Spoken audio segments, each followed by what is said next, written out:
የመድረኩን መክፈቻ ንግግር ያደረጉት የክልሉ ግብርና ቢሮ ምክትል ኃላፊና የተፈጥሮ ሀብት የመሬት አስተዳደርና አጠቃቀም ዘርፍ ኃላፊ አቶ ውብሸት ዘነበ ስልጠናው በቀጥታ ከማህበረሰቡ ሕይወት ጋር በሚገናኙ ርዕሰ ጉዳዮች ላይ ያተኩራል ብለዋል። በዋናነት የጂኦስፓሻል ዳታ አናሊሲስ ላይ በተለይም ባለፉት ጊዜያት በክልላችን በካልማን 200 ዋተርሼዶችን ዳታ ሞልተን ዳታዎችን አሟልተን ስንሰራ ቆይተናል።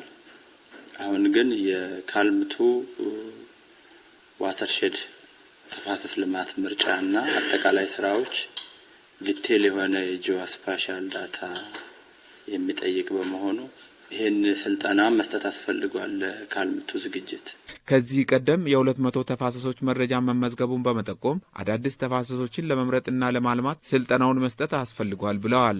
በመሬት አጠቃቀምና በተፋሰስ ልየታ ስራዎች ላይ በፕሮጀክቱ የሚሰሩ ስራዎችን ውጤታማ ለማድረግ ስልጠናው አስፈላጊ በመሆኑ በአግባቡ መከታተል ከሰልጣኞች እንደሚጠበቅም አሳስበዋል። ወረዳዎች እና ዞኖች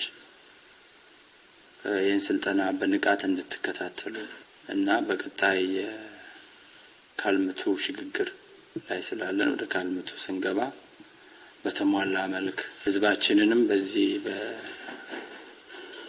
በሚመጣው በየተጠቃሚ ማድረግ ይህን ስልጠና በጣም በትኩረት እንድትከታተሉ አደራ ላለሁኝ። በዚህም ስልጠናውን ተግባራዊ በማድረግ ለህዝብ ተጠቃሚነት መስራት ይገባል ነው ያሉት። በሁለተኛው የጂኦስፓሻል ዳታ አሰባሰብ የመረጃ አያያዝ ስርዓትን ለማዘመን ያስችላልን ብለዋል። በዚህ ዘርፍ በክልሉ እየተከናወኑ የሚገኙ ስራዎችን የግብርና ሚኒስቴር እየደገፈ እንደሚገኝ ገልጸው ስልጠናው ወደ ተግባር ሲቀየር ቴክኖሎጂን በመጠቀም የሚተገበር እንደሆነ ተናግረዋል። የሚሰበሰቡ ዳታዎች በጣም ጠንከር ያሉና እንደ ካልም ሳይሆን ዳታ የሚሞሉ ዋተርሼዶች ሴሌክሽን ጀምሮ የሚሞሉ ዳታዎች በጣም ጥንቃቄ የሚጠይቁ ናቸው። ለዚህም ለእያንዳንዱ ለ40 ወረዳዎች የታብሌት ግዢ ተፈጽሟል። ምናልባትም አቅም ከፈቀደ በእኛ ደረጃ ዞኖችን የምናይበት ነገር ካለ አቅም ካለን የምናይ ይሆናል።